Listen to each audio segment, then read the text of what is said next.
By our self-will. Not what our dad did to us 10 years ago. Not what happened at the treatment center. Not what that girl or that guy or that job or that boss. Our self-will blocks the power of God off. Let me finish this. I ran out of energy yesterday, I think. If you've already made a decision, we done that? Yes. And an inventory of your growths or handicaps, you've done that. Well, then you've done nothing more than make a good beginning. So now you're saying to yourself, wait a minute, I busted my hump on all of this stuff and it's nothing more than a beginning? You betcha. You betcha. If that being so, you've swallowed and digested some big chunks of truth about yourself. Do you understand this inventory as our inventory? You've understood, you've digested, you've come to some terms about what you are in your relationship to the world and the creator of your own trouble and how much we need God. Now, go ahead. I'll take something to the bottom. In this book you read again, and faith did for us what we could not do for ourselves. Yes. And then you said something about faith will not do for us what we can do. Can you explain that? Oh, sure. Hell yeah.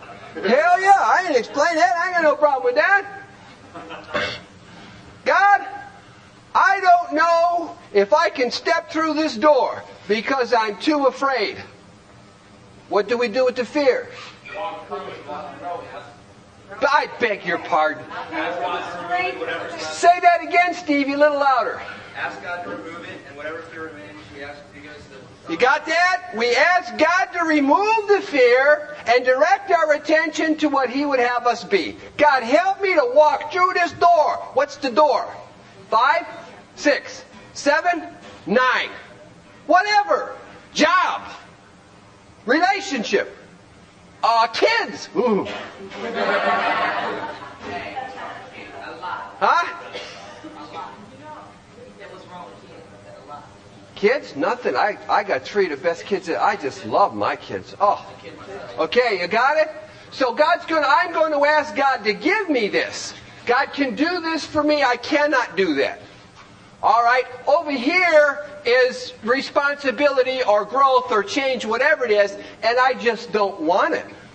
I don't want to go through that door. I don't care what. I don't want to help drunks. This is a big one, 12. I don't want to help them. They take my money. They take my time. God can't get me through that door because I have the power and the will and the desire to not do that. Self-will. It's exactly. God will not do for me what I can't do for myself. Any other questions? Oh, yes.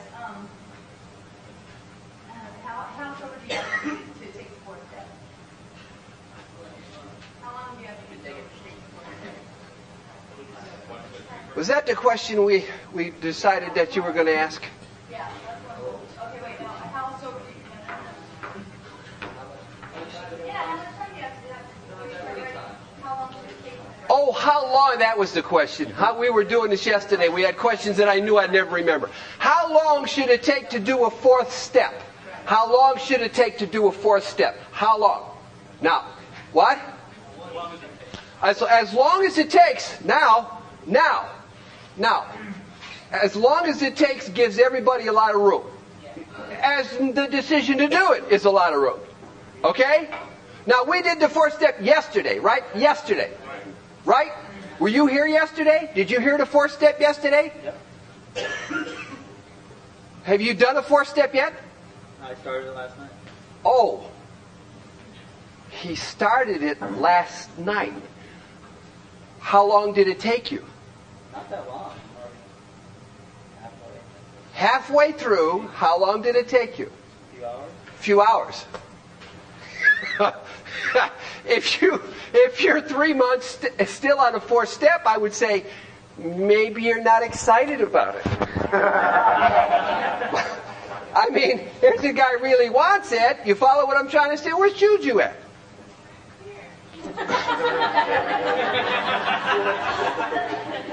In all the years that she's been in and out, or the multiple of times she's been in and out, right?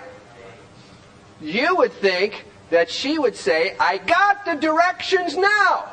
Let's go. Right? Because we know if we don't do this, we're going to come back again and again and again. Your pastor, yeah, see what I mean? So how long does it take, really, intelligently, if you approach this with the idea you're going to do it? It shouldn't take you.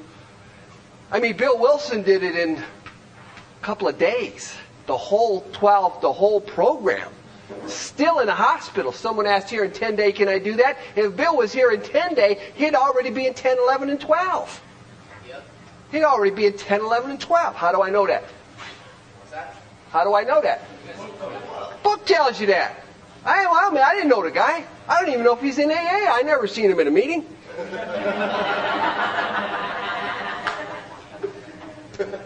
Any other questions? There was one more question. What was the other question? I asked you it. That was the other question. How do you have to have some specific time in recovery to take the fourth step? Oh, I thought it was how long to do the fourth step. Both of those, and there's another one where you get I just escaped me. Well, anyhow, any questions now on 1, 2, 3, and 4? Any questions now on 1, 2, 3, and 4? 1, 2, 3, and 4. I think we did a pretty dumb guy approach, but a very simple approach. Let's go to step 5. Turn to page 72. 72. I'm missing something, Marty. Something is getting right by me.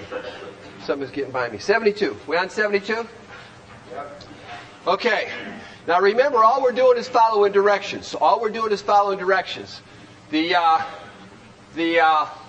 you don't read this book, you miss a lot. Please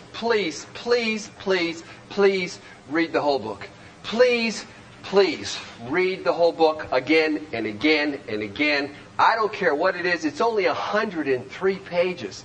And I got some news for you. After you get done with the first 4 chapters, it's only about 50 pages. You know what I'm saying? I mean, read the whole book. Please do that.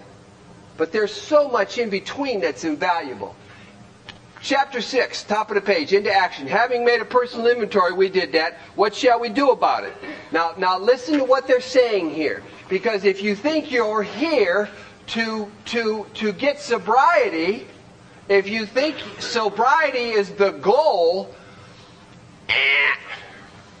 here's the goal. What we have been trying to get is a new attitude and a new relationship with our Creator. And the reason we're doing this 4, 5, and 6, and 7, and 8, and 9 is to discover and get rid of the obstacles in our path. We've admitted certain defects, yes. We've ascertained in a rough way what the trouble is, yes. We've put our fingers on the weak items in our personal inventory, yes. Now these are about to be cast out. So how much recovery have we got in the first 4 steps? Hardly none. Hardly none at all. The best you can hope for, as we just read, is we got a better attitude about our enemies. We got a better attitude about the people who hurt us. But recovery is yet to come. Now starts recovery right here. That was the other question. So if you stop at 4, yeah, you really know a lot of people have been crapping all over you. And that's about it. No news here. No news. Go down to the second paragraph. Halfway through the second paragraph. At the second paragraph, this is perhaps difficult. They know that the 5th step is going to be difficult, especially discussing your defects with another person. They know it's going to be difficult. We think we have done well enough admitting these things to ourselves, and that might be true, but in actual practice, we usually find a solitary self-appraisal insufficient. Many of us thought it necessary to go much further. We will be more reconciled to discuss ourselves with another person when we see good reasons why we should do so. So you might balk at this, and they tell you it's going to be tough. They know it's going to be tough. It could be difficult. But they tell you this, the best reason for doing the 5th step, the best reason first. If we skip this vital step, you may not overcome drinking. I don't need any more prompting than that. I don't really need another, well, yeah, but what about a car?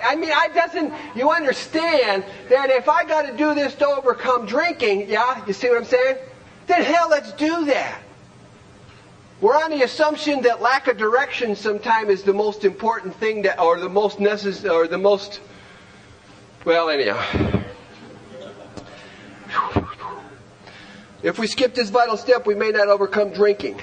And for those of you who have not read this book or haven't digested it completely or thoroughly to any degree, they never give you a second reason. They say best reason first, they never say, and here's another reason. Okay? Any questions? Trying to avoid this humbling experiences, we've turned to easier methods. Give me an easier method than working the steps.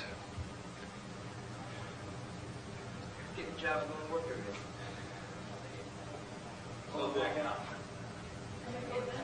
What? Becoming codependent. Joining a monastery. Joining a monastery. Getting a job. Joining the Navy. All those are pretty drastic. How about, like I say, I'll just go to meetings. And if I'm feeling bad, I'll go to more meetings. And if I'm feeling even not so better, I'll go to more meetings. I don't care about the wife, the kids, the family, the job, or anything else. I'm just going to go to more meetings. Why do steps? I go to meetings. Okay? You with me? That's another method. Not going to do methods. We're going to do directions. Agreed? Invariably, they got drunk. Having persevered with the rest of the program. Now we need directions. This is very important. They took inventory all right, but hung on to some of the worst items in stock. They only thought, squiggly writing, very important, that they lost their egoism and fear. They only thought, squiggly writing, very important, that they humbled themselves. They humbled themselves just by doing an inventory and maybe even the rest of the steps. They only thought that. But they had not learned enough humility, fearlessness, and honesty in the sense that we find it necessary until they told someone else, squiggly writing, all of your story. You're going to tell someone all of your story. And when you tell someone all of your story, this is what you're going to get. Humility, fearlessness, and honesty. That's what you're going to get when you tell someone else all of your story. Here's the directions. Here's the directions. It says this. It says that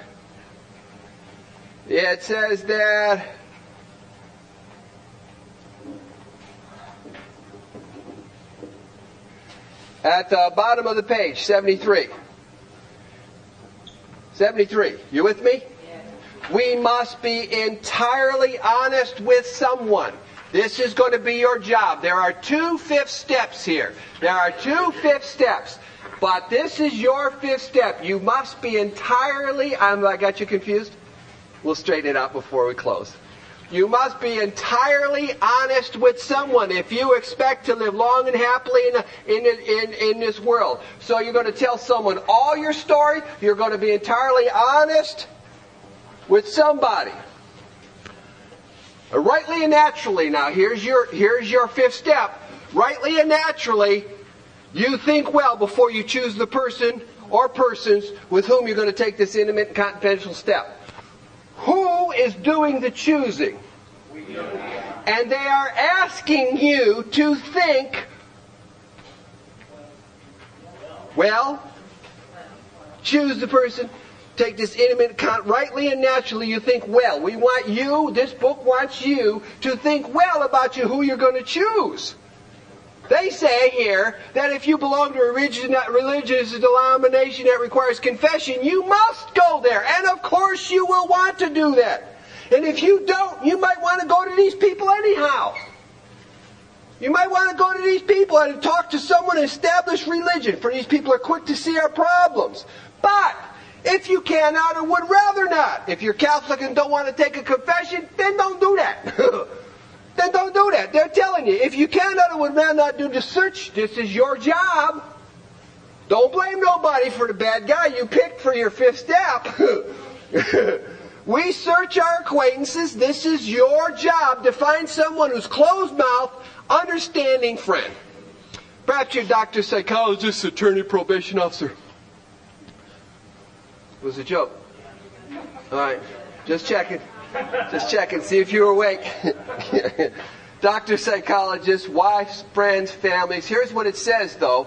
It may be one of your own family, but we cannot disclose anything to our wives or our parents which will hurt them or make them unhappy. Remember that if you're going to do an inventory with someone, make sure that what you tell them will not hurt them or make them unhappy, because we have no right to save our own skin at another person's expense. Remember that. So if I'm doing a fifth step with my woman, if I'm doing a fifth step with my dad, if I'm doing a fifth step with my cousin or something, then I am going to tell them my whole fifth step except the part that's going to hurt them or make them unhappy. That part I will tell to someone else, and that's what it says. Such parts of our story we tell to someone who will understand yet be unaffected. The rule is we're hard on ourselves but always considerate of others. Any questions? Does that mean we can do a fifth step with more than one person? Really? How do you know that? We just read it. We just read it. That's exactly right. We just read it. We just read it. And it's our job to pick the closed mouth and understanding friend. Notwithstanding the great necessity of discussing ourselves, it may be so situated that these are directions, you see. We're just doing directions. If you can't find nobody that you can think of at the time, maybe the guy's in prison, you're waiting for him to get out, this step may be postponed only if we hold ourselves in complete readiness to go through it at the first opportunity. And what do we know for sure? If you don't do this, you're going to get drunk, so we don't want to postpone this any longer than necessary. Do we agree with that? That's what we just read. It is important, now remember this, it is important that the person you're picking is able to keep a confidence, that he fully understands and approves what you are driving at, that he will not try to change your plans, but we don't use this as a mere excuse to postpone. We're going to find somebody. We're going to find somebody. When we decide who's going to hear our story, once again it's our decision, don't forget that. We waste no time. We have a written inventory, we got that? Here we are using that inventory that they told that guy to burn, and we're prepared for a long talk. So whenever I do a fifth step, I sit down and I'm prepared for a long talk.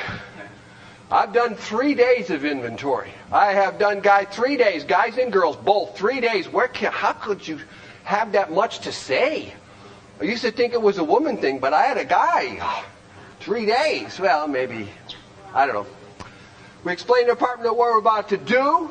This is what you're going to do. You're going to explain to your partner. You want to find somebody who understands. He should realize that he's engaged upon a life and death errand. Most people approachable this way will be glad to help. They will be honored by our confidence.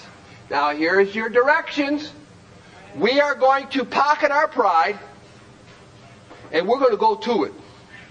We're going to illuminate, this is our job as we do our fifth step. We are going to illuminate every twist of character, every dark cranny of the past. Once we've taken that step and we're going to withhold nothing, we will be delighted. Now we're going to stop here. We do want you to, in a way, over here. If you're going to stand up and you know what I'm saying? No, we're going to stop here. We're going to stop here. We're going to stop here because now it's the time for the telling. Okay? The time for the telling. Telling. You're going to be doing a fifth step with somebody. You're going to be telling them what? All your life story, every nook and cranny of the past, every dark secret, every, give me another description of our job. Withholding nothing, entirely honest with somebody. Yeah, Stevie. So what we do is go through and actually read our fourth step, which we brought to it. Go through the fourth step, and then afterwards, if there's stuff that's not simply written in the column or in the writing, we add that in. Very good. Here's the deal. The deal is this. You're going to tell somebody all your life story, but you're going to use the piece of paper you got in front of you. Now, when I do a fifth step with someone, I try to make it as easy as I can. Now, we already talked about 2 fifth steps. Remember the 2 fifth steps? You give me that, what the hell's he saying? Now, look. Here's the second fifth step. The second fifth step, the first fifth step is the one we're taking with somebody. The one we're giving to somebody. The second fifth step is the one we're receiving. Oh? What's our job as a sponsor? Offer to do a third and fifth step. And if I'm going to do a fifth step with you, then I must be sure that I am closed mouth. I must be sure that I am understanding. I must be sure that what you tell me will be kept confident. And I must be sure that I will not attempt to change your plans. You got that? 2 fifth steps. The one you're giving and the one you're receiving. That's your job. If you can't keep your mouth... your mouth shut, if you can't keep your mouth shut, then please ask God to keep it shut. Don't deny yourself this pleasure of seeing another human being grow. I just can't tell you. Any questions now? What was your question? So when I do a fifth step with someone, when someone is talking to me about a fifth step, I try to put them as at much ease as I can because I understand what they're going through. I've had the same experience. I try to explain to them if you've got it written down, and they should have. If they don't have a fourth step written down, I will not do a fifth step. Or you can bullshit with me and you can talk my ear off. I don't care. But if you want to do a fifth step, you got to have a fourth step. Okay? I'll agree there's a lot of times just talking to somebody helps, but don't call that a fifth step. Okay. So if I got this written down, they got this written down, here's what I say to them. You can do this a couple of ways. You can read me your inventory and fill in your life around your inventory. Or you can tell me your whole life and put the inventory into pieces. So if you want to talk about your dad, you can tell me your whole story about your dad and fill in the resentments and the fears and all the stuff you got. And if you want to just tell me about your whole life, fill in your dad is just part of it. Just whatever's best for you. Whatever's easiest for you. Whatever's most comfortable for you. That's my job as a sponsor, to help that person, because I've had that experience myself. Oh, no. No. As a sponsor, I offer to do it. It's your choice as to who you do it with. It's your choice as to who you do it with. I have done hundreds of fifth steps. Hundreds. Poor Marty. Now that he's gone. Poor Marty come over to my house on vacation, come up to Cleveland, thought he was some kind of, I don't know what, California guy, I don't know. Come down to the basement, let's see this AA. I said, okay, here's an AA. Do the fifth step with this guy. What the hell? but they was both junkies, so it worked out really well. And I'd done a fifth step with this guy 2 or 3 times because he's been out in and out for 10 years that I've known about. But he would never make amends. He can't stay sober if you don't do it all. Okay? So Marty got there in Cleveland a couple days, got to do a fifth step. That's Alcoholics Anonymous. It's little to do with meetings, does it? That has little to do with meetings. If our purpose to go to meetings is to get help, we are misusing Alcoholics Anonymous. Because if our purpose to go to meetings is to help others, we are using it properly. Yes? Giving a fifth step is having them read their inventory to you, and receiving a fifth step is talking about it. No. Right? No. If I'm going to give a fifth step, I'm going to take my fifth step with him. With him. I'm going to tell him what my whole life is. All the darks and nooks and crannies of the past. His job is keep his mouth shut. Not try to persuade me from going on. Go ahead. Receiving the fifth step is keeping your mouth shut. Yeah. Okay? Any questions? Morbid? Oh, Morgan. Oh, you want Morgan to be my guy. Okay, Morgan. Morgan's going to do his fifth step. Morbid Morgan. Morgan's a hero.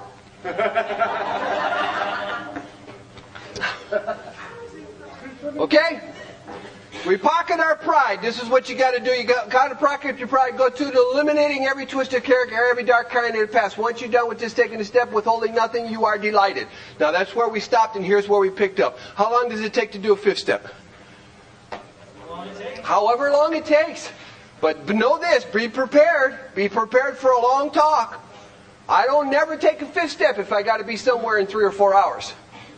I will just try to schedule it so that they need whatever they need. I've had them stay at my house for days. Just days. Me and the guy was doing a fifth step. We both fell asleep together at the same time. That's a true story. Him talking, me listening. We both went out. We both woke up. Ooh, that felt good.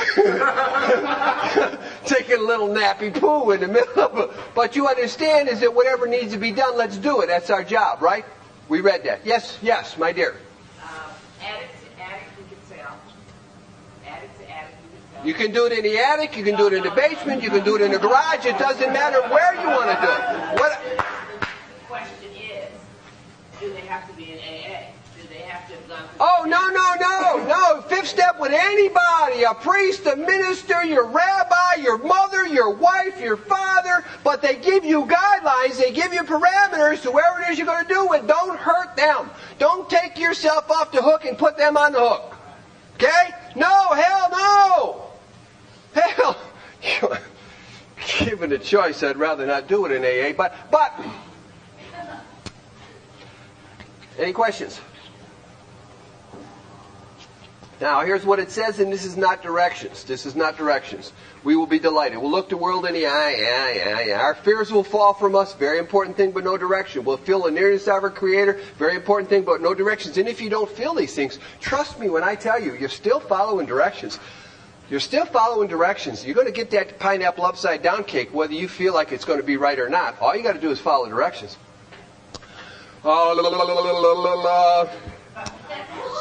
What? I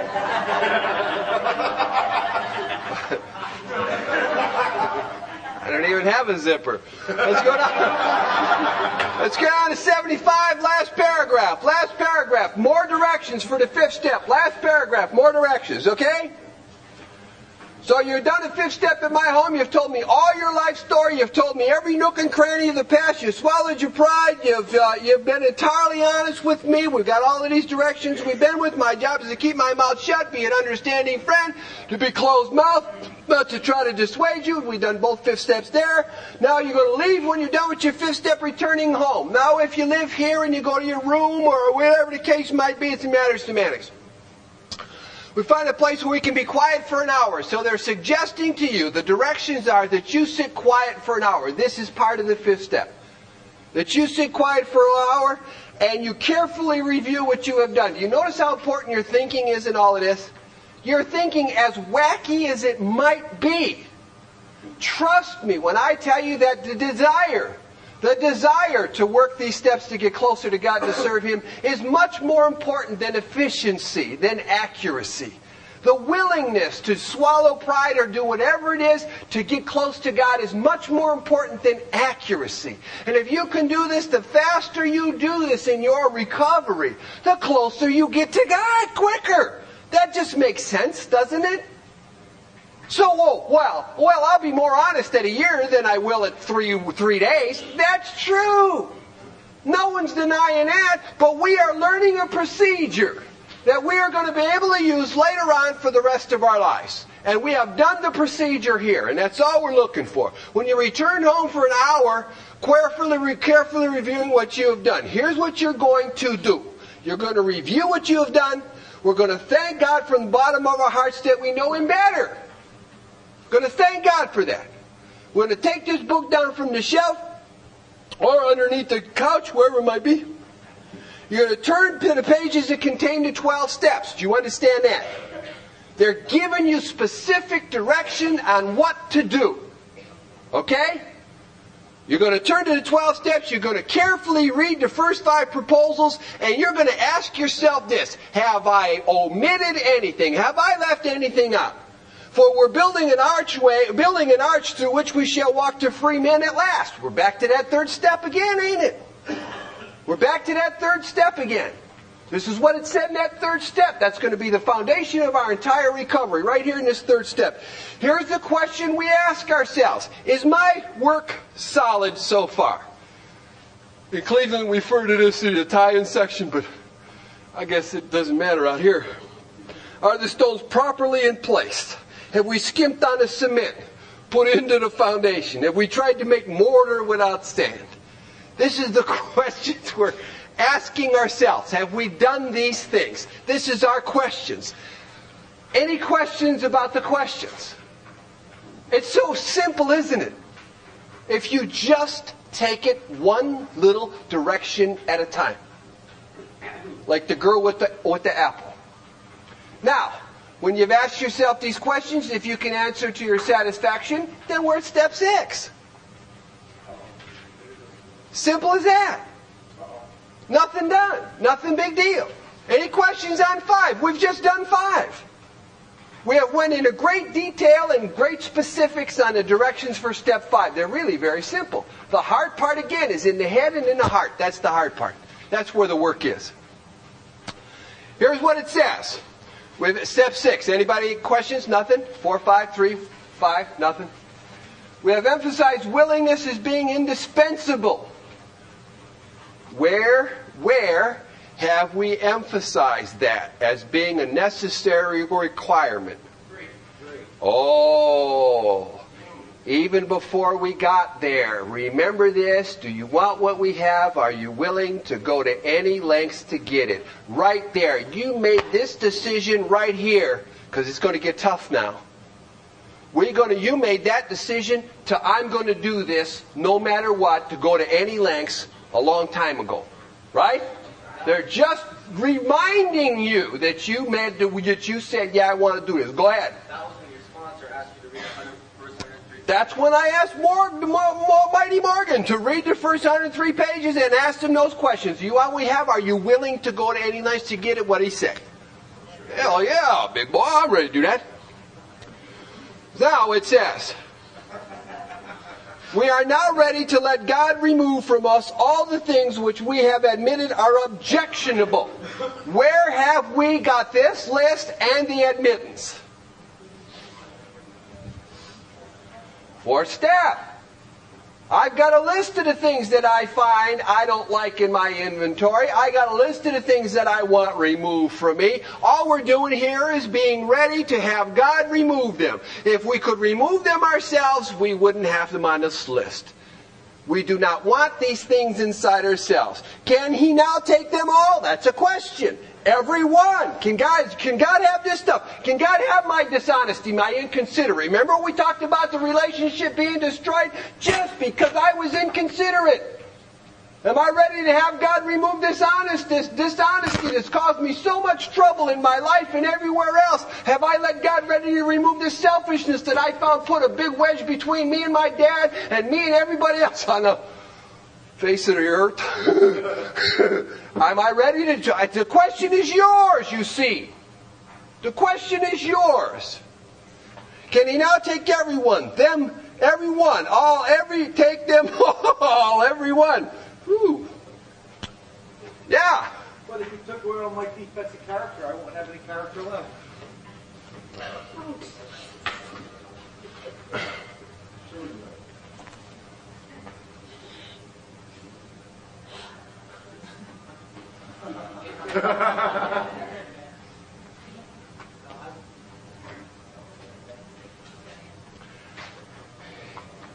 If right now I could get rid of the defects of character that I know about, because I got them. If right now I could give orders to God, see, I'm going to ask Him, but if I could give Him orders, get rid of this pride. Oh, God, I hate this pride, and I hate it with a passion. I hate this filthy mouth I get sometimes. I hate the snide remarks I'll shoot at somebody sometimes. I hate it when these drivers get in my way and I get so impatient. I mean, I take steps to contradict it. If God could remove all of these things that I know about, yes? Yes.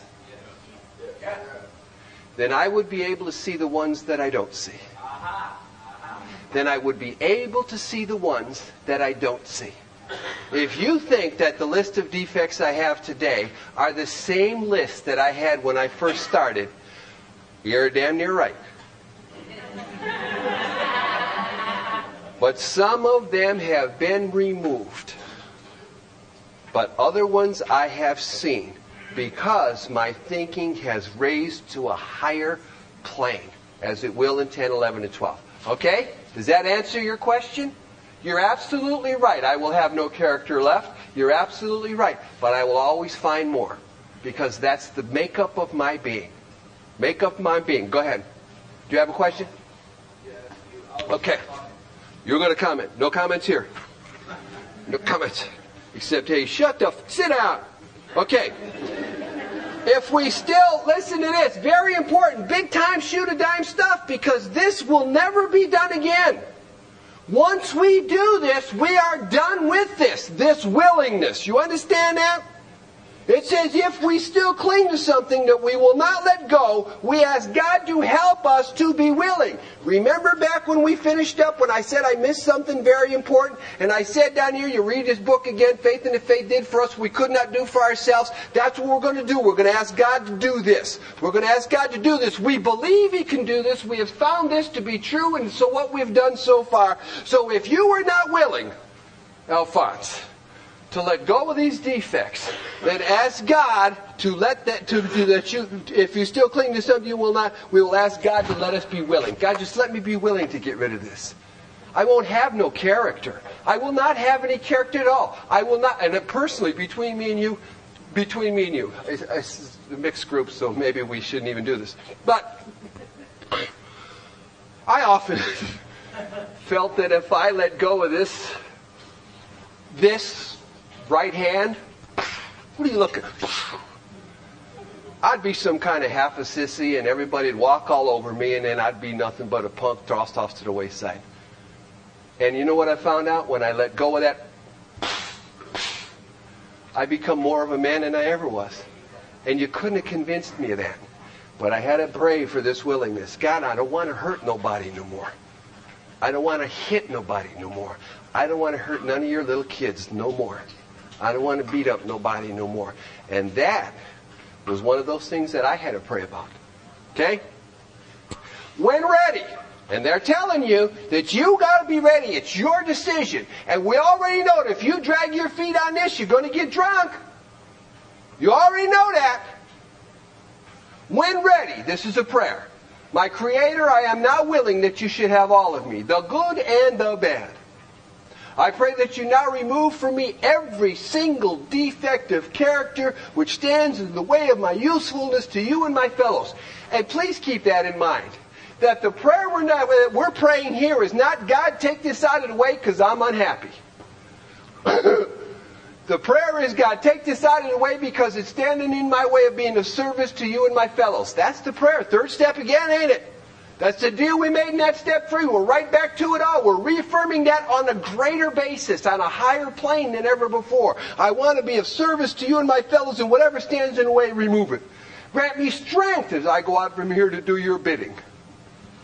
Strength. To do what? His bidding. His will. His work. Remember what I said we wrote down? We found out in that third step, not wrote down, but found out what we're not supposed to do? And that later on we'll find out what we are supposed to do. We're in that process right now. Faith and facts coming together. Us and God. Closer than we were just a few steps ago. And we're only talking a few hours. Because we're getting ourselves out of the way. We're gaining humility and honesty in that 5th step. That's what we talked about, ain't it? Okay. Any questions? We're done with 7. Done with 6, done with 7. 6 and 7 then actually is a change of thinking once again, a change of attitude once again, a getting rid of ourselves once again. It's hardly any work, but it's crucial to what we're going to do in the future. Crucial.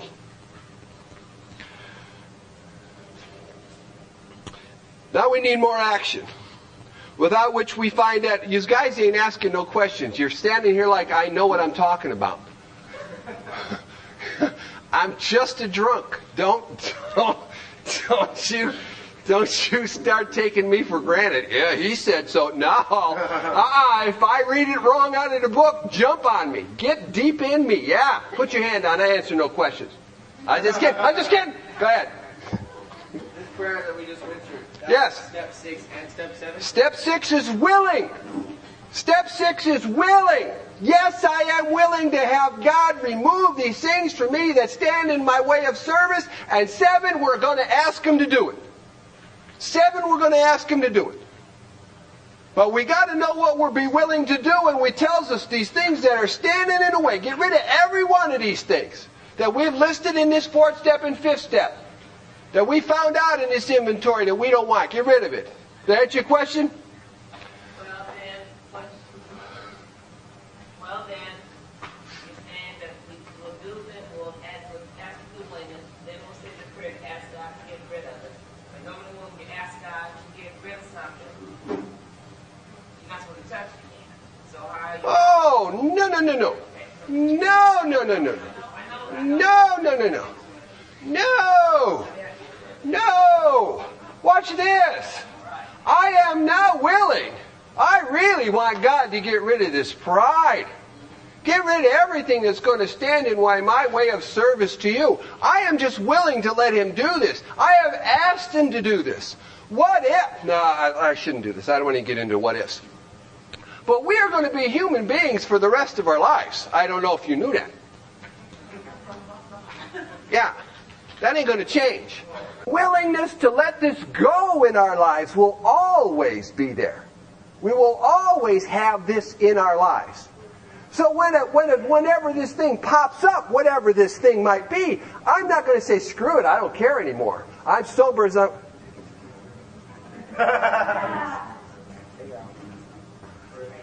you know what? I changed cars. I was standing at the trolley station and I was going one way and then he come up and I got on another car and I was going the other direction. What were we talking about? We got finished? No, we didn't start. We didn't start? We're human beings. We're going to be this way. Oh, the defects of character. Yes, but when these defects of character arise, we will not no longer accept them. We will be willing to do something about them. That's the deal. That's the deal. We have identified these. We ask God to remove them. If I thought for 10 seconds that God wasn't doing His job with my pride, I would lose my faith in God. But I believe that whatever is going on inside of me right now, whatever I'm facing right now, whether it's with my pride, whether it's with my vulgarity, whether it's whatever it's with, I will use it to benefit someone along the line. I will always use it to benefit someone along the line. My mistakes are my greatest asset. I've made a lot of them. Okay? So you mean I don't have to work on my character defects? I just have to ask God to be removed? Now, does that mean we don't have to work on our character defects, that God will remove them? God, what? Is that what you asked? That's my point. That's what I'm saying. Oh, same thing. Oh, same thing. When these character defects arise up inside us, what do we do first? And what's our prayer? God, take this out of the way. What's our action?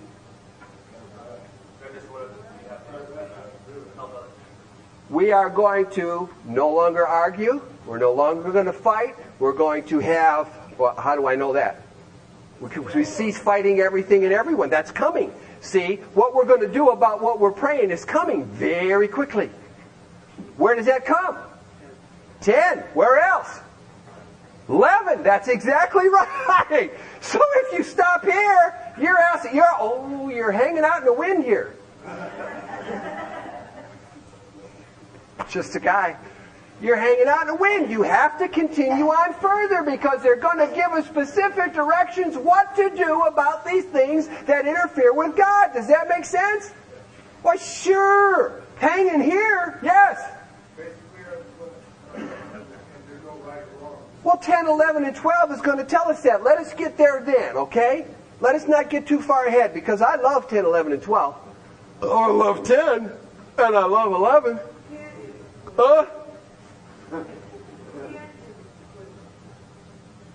She called me a wizard? But she's, 10 is exquisite.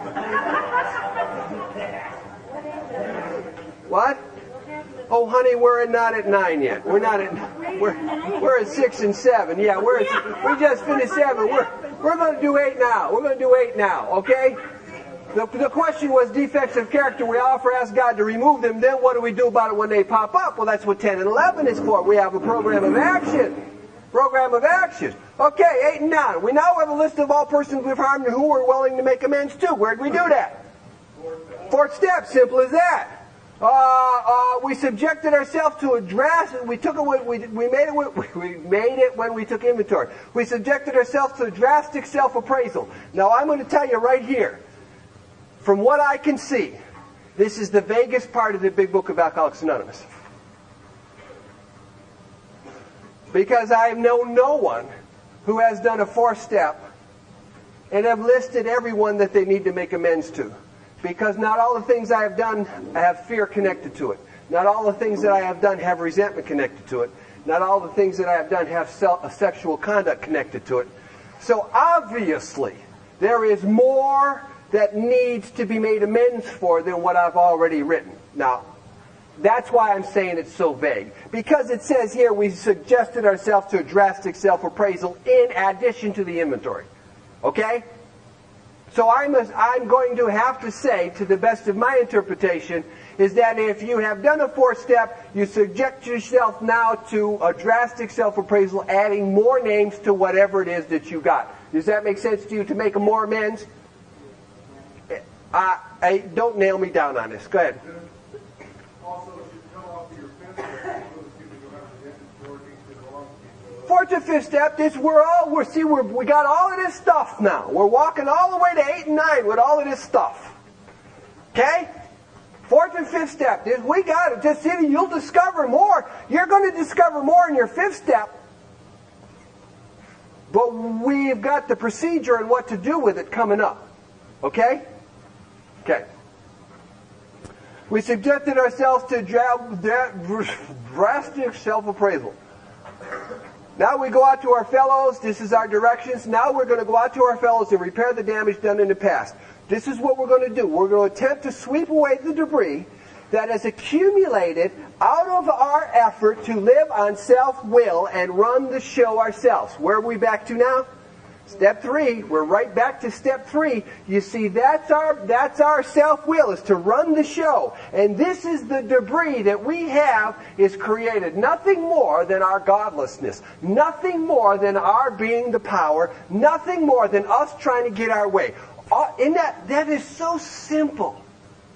That are you telling me that I have screwed up this whole precious gift of life that I only got so much of because I'm selfish? And are you telling me that if I stop being selfish, I'll stop screwing it up? That's what we're reading here. Are we ever going to, what's your question, be completely unselfish? I don't think so. If you have been, I'm happy for you. Okay. That's what's important about what we're doing here, is that we must know that what has been done to us so far has been done simply out of self-will and us trying to run the show. If we haven't the will to do this make the amends, we pray until it comes. If you haven't the will to do this, we ask until it comes. Remember this. They're just giving you a little refresher course, and it goes into squiggly writing, and that means very important. You agreed, not me telling you to work these steps, not me telling you what to do. You agreed that in the beginning, squiggly writing, you were going to go to any lengths for victory over alcohol. They're going right back to our agreement that, yes, I want to do this. It's your decision. Always is. Always is. Squiggly writing. Remember, you said you'd do this. We look over the list of business acquaintances, friends, let's be assured that some people should not, or probably not, should be approached on the let's go to 76. I'm sorry. 76 at the bottom of the paragraph, last paragraph. As we look over the list of business acquaintances and friends, you got that? Whom we have hurt. Remember, who we have hurt. 76. The bottom. Bottom. We may feel diffident about going to some of them on a spiritual basis. Let us be assured. Now these are, let me outline this 9th step for you. There are areas of our lives that we need to make amends in. Agreed? Wives, business acquaintances, family, friends, cops, okay, ex-wives, okay, for us today to attempt to cover every one of these areas would be a long thing. So, right here underneath every amends is a foundation work. Okay? We are going to do the foundation work.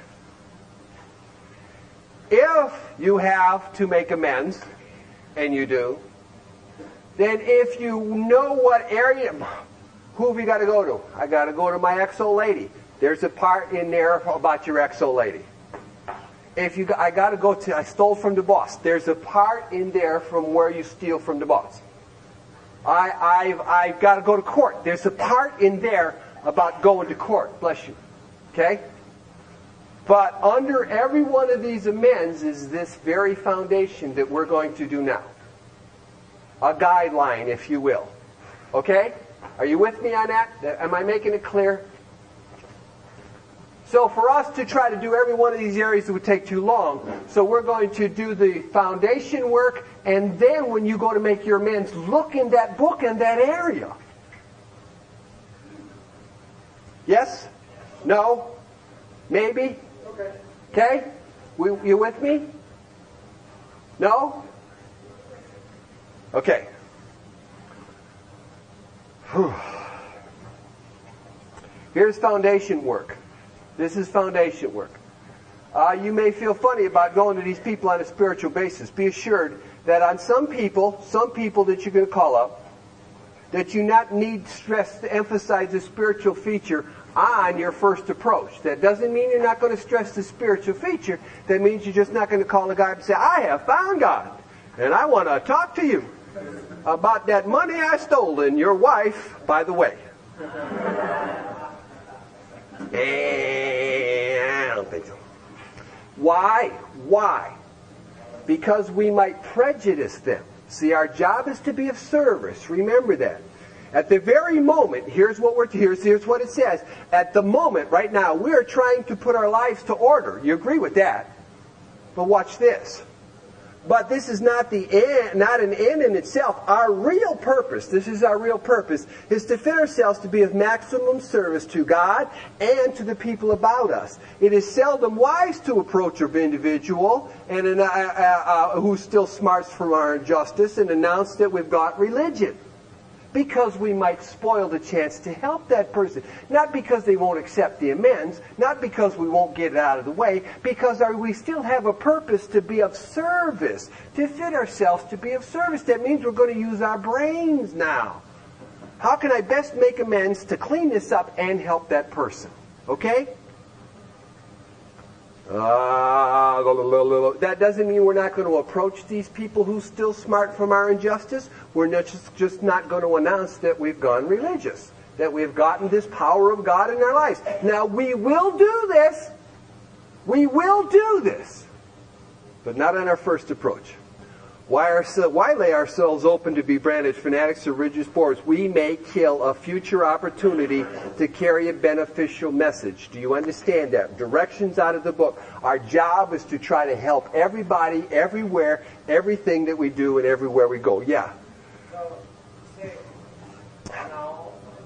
Let's hold on here. Let's not confuse the issue. We are going to make amends. If they still smart from our injustice, we're going to make amends. What they're suggesting is that we don't do is call up your grandma and say, Grandma, I got God in my life. Grandma, can I come and talk to you?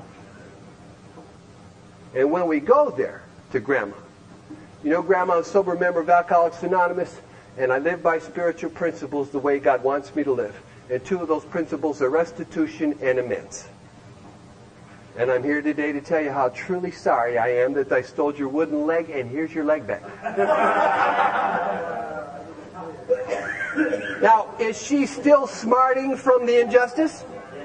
And limping too. But she now knows a couple of things. What are those couple of things? Sober member of Alcoholics Anonymous. Spiritual principles, I'm living with God the way God wants me to live. And that I'm willing to clean up the past, because if I don't, I will not remain sober. She knows those things without announcing that we have found God and gone religious. You're making a distinction between following a program and we need to stay sober and talking about God. What we're doing here is trying to point out that there is a way to make amends and still be useful.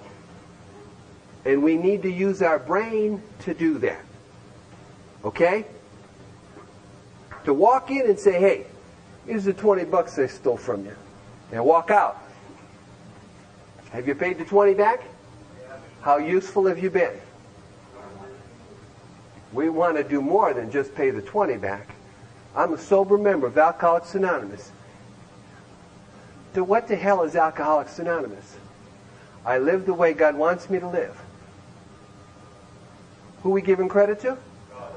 Where did we make that deal? See what I mean? We're going back to that foundation. Always back to that foundation. Did that answer your question? Yes. Okay. At the moment, we're trying to put our lives in order. But this is not an end in itself. Our real purpose is to fit ourselves, to shape ourselves, to mold ourselves, to be of maximum service to God and the people around us. Here's your $20. Put my life in order. I'm a sober member of Alcoholics Anonymous, and I live the way God wants me to live by spiritual principles, and two of those principles is restitution and amends, and if I don't do this, I will not remain sober. Not only have I put my life in order, I have put myself available to let this guy know that God is the power of my life. Alcoholics Anonymous is what has made the change in me, and maybe he can do that too. Is that the beneficial message? That, An example. yeah. I am keeping my end of the bargain in step 3.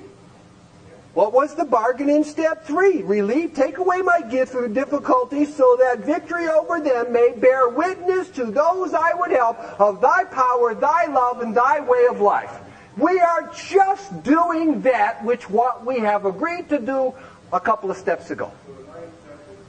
The whole fun program,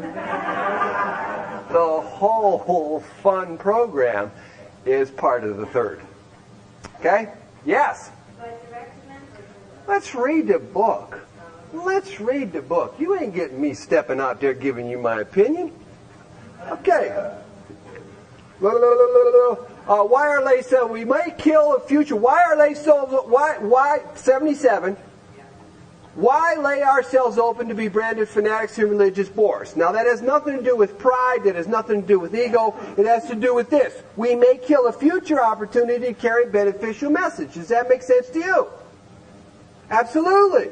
Our man is sure to be impressed with a sincere desire to set things right. He is going to be more interested in a demonstration of goodwill than of our talk of spiritual discoveries. So that's why they say don't go in there screaming about God. Go in there carrying God's message, carrying His example, His power, what you agreed to do, step 3. Okay?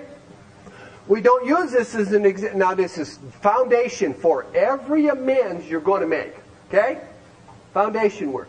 We don't use this as an excuse for shying away from the subject of God when it will serve a good purpose. We're willing to announce our convictions with tact and common sense, which is what we talked about using our brains, and we even gave an example of how to do it.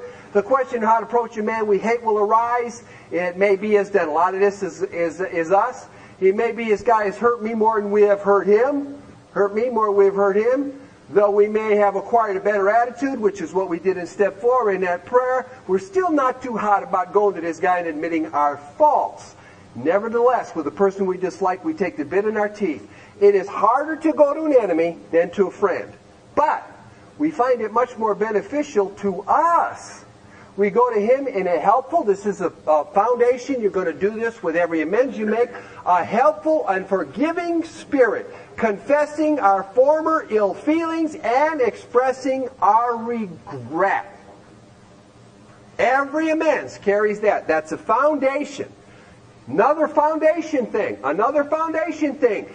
Under no condition do you criticize the person or argue. Do not get in a pissing contest with the guy you're going to make amends with.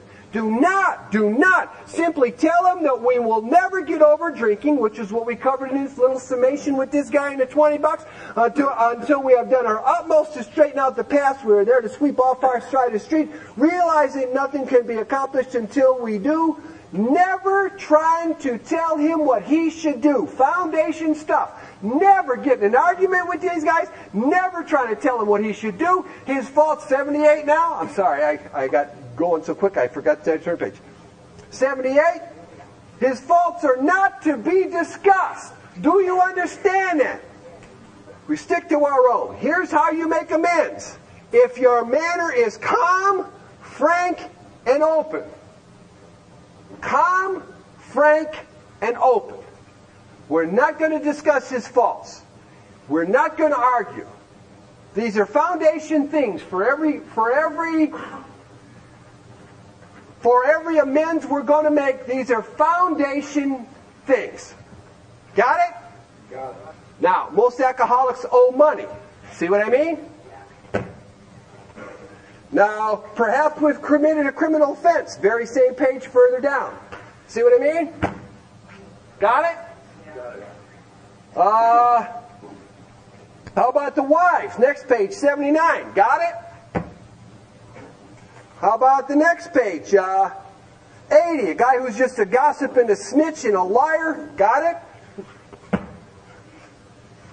So if you have any questions about these areas of your lives, where should you go?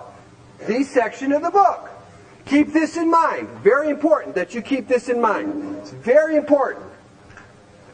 Very important.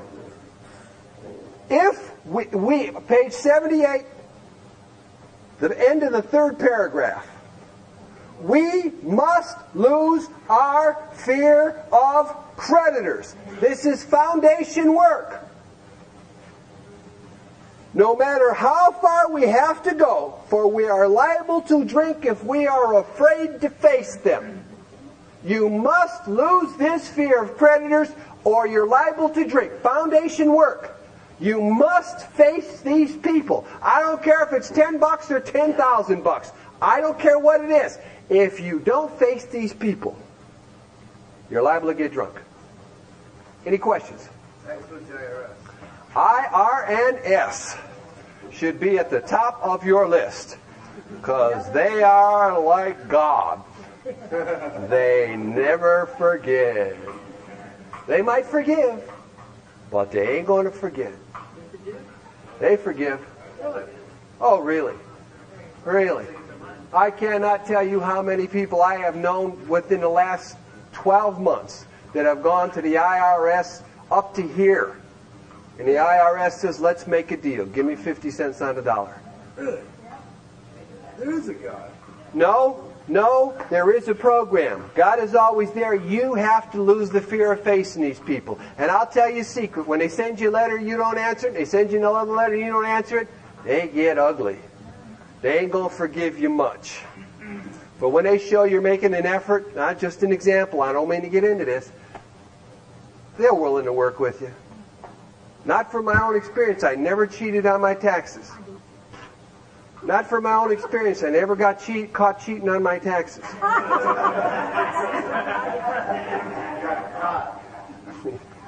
Really, they're not going to audit a $10,000, $20,000 a year man. You know what I'm trying to say? Did you really give $300 to the VOA?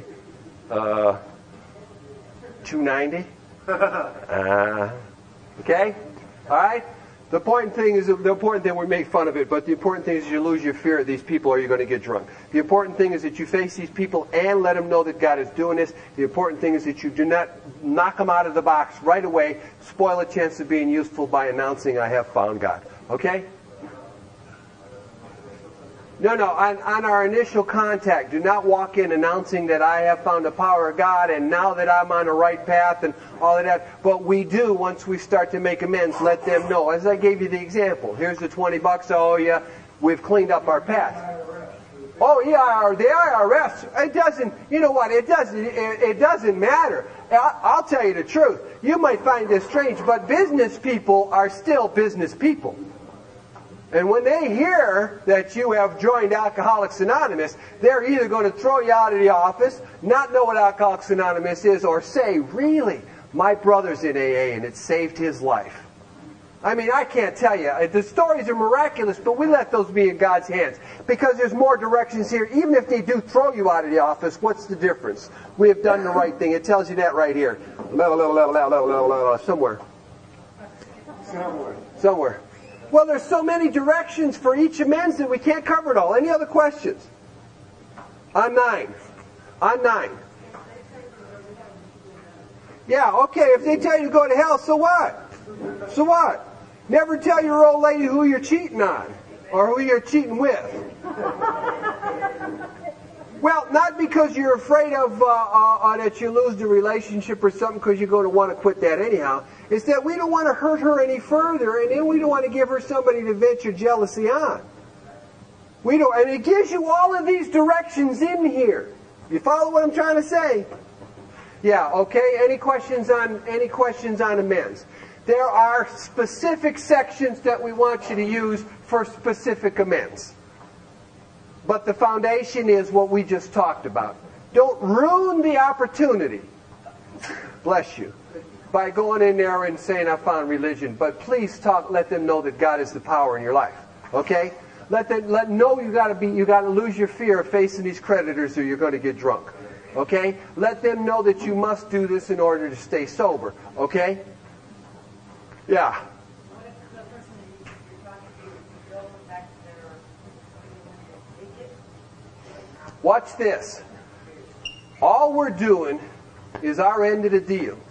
We don't care what they've done, what they think. We do care what they feel. We don't want to hurt them any further. But our job, what if she's an atheist? I like that question. Can you imagine an atheist taking an amends from a bitterly hated rival and having that bitterly hated rival say, God did this for me? Would that get him thinking? Whoa! Whoa! Huh? Could you get a non-stop ticket to heaven? You convert that sucker? Woohoo! Take the express! I'm just my own little religion coming out. Okay? Okay? Does that make sense to you? It doesn't matter. We know what we're supposed to do. Remember foundation work? We're going to do this foundation work with every amends. If they're atheists or if they're not atheists, that's not the question. Is this. This is what we're going to do, no matter what. And this is what we're not going to do. They always give you the parameters. Okay? Any questions on 9? Let's go to 10. Any questions on 9? Nothing. No questions on 9. Let's go to page, there's a little bit before 10. She asked a question before about, do we have to see the person in front, face to face when making amends? Or? Who asked that question? Somebody over there, I think, asked. You asked the question, was it, did I brush you? Did I really brush you? Oh, we did that when we were doing 7 and 8. No, when you make amends, you have to do it in person. We must lose our fear of facing these people with creditors, and we must face these people who we have harmed. If you cannot do that, we still have to do something about this. Phone call? If I can talk to them, maybe I can visit them. That's what I love about convicts. I wish every convict in the penitentiary would hurry up and get to this point, because they can send them letters out because they can't see them, you see. But try to get them to do that. There ain't no way in the world. No way in the world. I don't care how you do it. Face them when possible. 2 good reasons. First reason is we will gain humility. And when we get rid of self, God gets in closer. Okay? Got that? And the second reason is is that we are more beneficial to the people we're going to help. Not in the amends, but in our approach and our wording about God is doing this for us. Okay? You got a question back here first. Okay, question back there. Do you have to go back to that person and make amends again and tell them why you're doing it? Well, probably you want to get back together with them, but you have to examine your own little sneaky motives and what it is you want from that poor guy who you have already ruined. Female. Oh, the question is this. The question is this. Are we going to do what we're supposed to do, or are we not? Simple as that. Are we going to do what we're supposed to do, or are we not? The question is yours. Remember, at this point in your sobriety, everything from here on in is going to be your spiritual growth. Everything from here on in is going to bring you closer to God and a more value to your fellow man. You got that? Okay. So if you've already straightened out a mess, do you want to straighten it out again? And if you want to straighten it out again, what's the reason? What's the motive? Okay? We're using our brain now. Put some cream in the way. No more. You understand that? We're using our brains. Now, there's many amends I've made that later on in life I realized I didn't do it as good or as thorough or as useful or as possible, and I went and straightened that out. But it wasn't the big crucifix that it had been the first time around. Because we know this ain't going to be easy. Does that make sense to you? In other words, Okay, if all I stole was money, what have I got to do? If I have swindled them and deceived them to get the money, what have I got to do? Pay the money back and apologize for the lie and the deception and the harm. Okay? Procter & Gamble don't give a shit if you swipe $300 or not, to tell the truth. They don't care if you found God or not. They might not even want the $300. You follow me? I've seen many amends where they say, we don't want the money, get the hell out of here. We raised your insurance rates a long time ago. We got that money back a long time ago. In that particular case, you understand, we're not going there to bring God to them and to be useful to them. We are then, in that case, going there to what? To put our lives in order. Okay? But we're going to do this to everybody. Does that answer your question? are we going to go that far in our Oh, you got to decide that. I'll tell you the truth. I think everybody in AA should at least do a year or two. Yeah, I know. Those who haven't been there think not, but those who have been know that when you walk out of the joint, man, I have paid my debt to society. You can kick. I am just clean. Oh yeah, there's not one time I walked out of prison didn't feel clean. And the next time I went back, I felt even cleaner.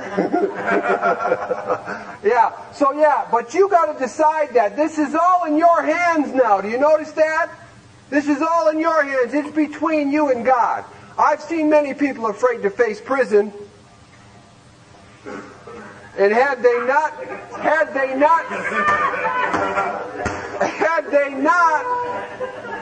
not had faith in God and done this, they'd have cut and run or caused more trouble. And when they did face these things, we ended up walking anyhow. Because God did for us what we could not do for ourselves. Okay? He took care of us. Okay? I'm sorry. Hang on. You hang on. Did that answer your question? Kind of, but I'm not talking about a year or two. Well, but that's between you and God. If you really believe that this is what you got to do, you got to do it. And if it's fear that's stopping you from doing it, then we know what to do with fear. If it's a lack of faith, then let your faith increase. But it's not for me to decide. We've given directions. Choice is yours. Okay? Choice is yours. Have I ever been faced with that choice? You bet. You bet. Have I chose to do whatever I got to do to overcome it? You bet. You bet. I mean, recently, the choice is to cut and run and never get caught. I mean, really, never get caught. Or to face up to it and take whatever needs to be done. And I faced up to it. And don't do that. What happened to all of these years I was so scared of? Just the fear itself was greater than the punishment. Go ahead. Yeah, we already answered that question. Yeah, that's something you got to ask yourself.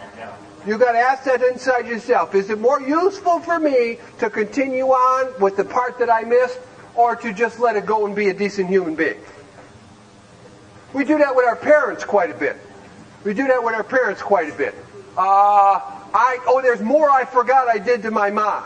Well, if you take her garbage out every Wednesday, if you shovel the snow or sunshine or whatever you do every time it snows, and you call her up and you tell her you love her, and you're there to take her to the store, and you go to church with her and hold her hand while you pray the rosary, is it necessary to say, you know, Ma, I forgot that time I called you a name? I don't know. But after we finish these amends, we are going to live a better life. I hear in California something I've never heard before. Living amends. What is that? Is that called decent living that we do 10 and 11? Well, then let's call it that. That's just nothing more than the 12 steps of Alcoholics Anonymous. Living amends, I haven't read that yet. It might be on page 900. I haven't gotten that far. But if I make amends to someone and then I live the rest of my life avoiding argument, retaliation, love and service is my code, what do you think the chances are that they're going to see a good human being? I think pretty damn good. Okay? Yes, Alphonse. Okay. You ready for this? I'm ready. It's going to be a good one. Come on with it. Okay.